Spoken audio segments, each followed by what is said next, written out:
पुराणों की कहानियां हम सबने सुनी हैं। देवताओं के शौर्य, उनकी लीलाएं, उनके चमत्कार।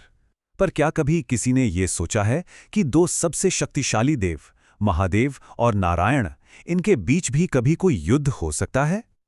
आज हम एक ऐसी ही अनसुनी कथा की गहराइयों में उतरने वाले हैं।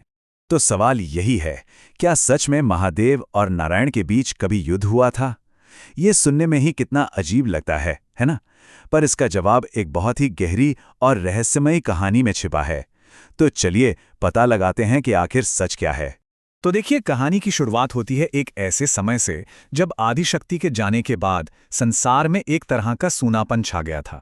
और इस वियोग से महादेव इतने टूट गए थे कि उन्होंने अपनी सारी सांसारिक जिम्मेदारियों को छोड़ दिया और एक बहुत ही गहरी समाधि में चले गए। अब सोचिए, जब ब्रह्मांड के संरक्षक ही समाधि में चले जाएं, तो क्या होगा? सृष्टि का संतुलन बिगड़ने लगा।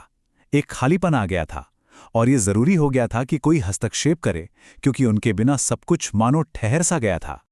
और बस यहीं पर भगवान नारायण ने इस स्थिति को संभालने का फैसला किया। उन्होंने महादेव को उनकी समाधि से बाहर लाने और उन्हें उनके कर्तव्यों की याद दिलाने के लिए कह सकते हैं, एक दिव्य योजना बनाई। ये कोई अचानक लिया गया फैसला नहीं था, बल्कि एक सोची समझी रणनीति थी। नारायण की योजना एकदम सटीक थी। इसके 3 चरण थे। पहला, महादेव के मूल स्वभाव यानी उनके पशुपति स्वरूप को जगाना। पशुपति मतलब सभी प्राणियों के रक्षक। दूसरा, एक ऐसी स्थिति बनाना जहां जीव जंतुओं पर अत्याचार हो रहा हो जिसे महादेव कभी अनदेखा नहीं कर सकते।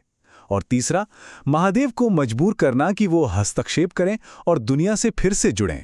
अब इस योजना को शुरू करने के लिए एक चिंगारी की जरूरत थी, और ये चिंगारी बना नागों पर हुआ हमला। भगवान नारायण ने अपने वाहन गरुड़ देव को एक खास आदेश दिया, और यहीं से इस पूरी लीला की शुरुआत हुई। तो हुआ ये कि नारायण का आदेश मिलते ही गरुड़ देव ने नागों का शिकार करना शुरू कर दिया और सीधा नागराज वासुकी पर ही हमला बोल दिया। दोनों के बीच एक भयंकर युद्ध हुआ। एक तरफ थे गरुड़ देव, जो अपने स्वामी का आदेश मान रहे थे, और दूसरी तरफ थे वासुकी, जो अपनी प्रजा की रक्षा कर रहे थे। इस युद्ध में वासुकी हारने लगे।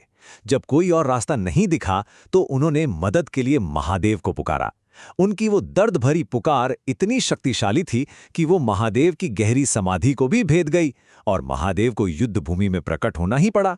महादेव ने युद्ध भूमि में आते ही गरुड़ देव को रोकने का आदेश दिया, लेकिन गरुड़ देव ने साफ मना कर दिया। उन्होंने कहा, यह मेरे स्वामी नारायण का आदेश है, मैं पीछे नहीं हट सकता। गरुड़ तो बस अपनी भक्ति और अपना कर्तव्य निभा रहे थे, लेकिन इससे स्थिति और भी ज्यादा उलझ गई। गरुड़ का इनकार सुनकर महादेव का क्रोध भड़क उठा। वो गरुड़ को दंड देने ही वाले थे कि तभी स्वयं नारायण वहां प्रकट हो गए। उन्होंने कहा कि महादेव गरुड़ को कुछ नहीं कर सकते, और बस यहीं से उस टकराव की शुरुआत हुई जिसके बारे में कोई सोच भी नहीं सकता था। महादेव और नारायण के बीच एक भीषण युद्ध छिड़ गया। युद्ध काफी लंबा खिंच रहा था। इसे खत्म करने के लिए नारायण ने एक बहुत ही कठोर कदम उठाया। वो आगे बढ़े और उन्होंने महादेव का गला पकड़ लिया। उनकी पकड़ इतनी मजबूत थी कि उसने महादेव के कंठ पर हमेशा के लिए एक निशान छोड़ दिया। इस घटना का असर इतना गहरा था कि नारायण की पकड़ से महादेव के कंठ पर जो निशान बना, उसी वजह से महादेव को एक नया नाम मिला, सितकंठी। ये नाम उस दिव्य टकराव की एक स्थायी याद बन गया। इस हमले से महादेव का क्रोध अपने चरम पर पहुंच गया, और उन्होंने गुस्से में अपना त्रिशूल उठाया और सीधा नारायण की छाती पर प्रहार कर दिया। उस प्रहार से नारायण पीड़ा से कराह उठे। इस बस एक पल ने युद्ध का पूरा माहौल बदल दिया। जैसे ही त्रिशूल का प्रहार हुआ, युद्ध का शोर थम सा गया, और क्रोध की जगह एक गहरी शांति और पछतावे ने ले ली। नारायण को दर्द में देखते ही महादेव का सारा गुस्सा शांत हो गया। उन्हें अपनी गलती का एहसास हुआ और वो पछतावे से भर गए। उन्होंने फौरन आगे बढ़कर नारायण के घाव को ठीक किया। और अब कहानी उस मोड़ पर आती है जहां इस पूरे टकराव का असली राज खुलता है। ये वो पल था जब नारायण ने इस घटना के पीछे की पूरी सच्चाई बताई। नारायण ने बताया कि ये कोई युद्ध था ही नहीं, ये सब उनकी ही रची हुई एक लीला थी, एक दिव्य नाटक जिसे एक बहुत बड़े मकसद को पूरा करने के लिए खेला गया था। तो फिर इस लीला का असल मकसद क्या था? इसका सिर्फ एक ही लक्ष्य था, महादेव की गहरी समाधि को तोड़ना, उन्हें उनके सांसारिक कर्तव्यों की याद दिलाना और ब्रह्मांड में संतुलन को फिर से स्थापित करना।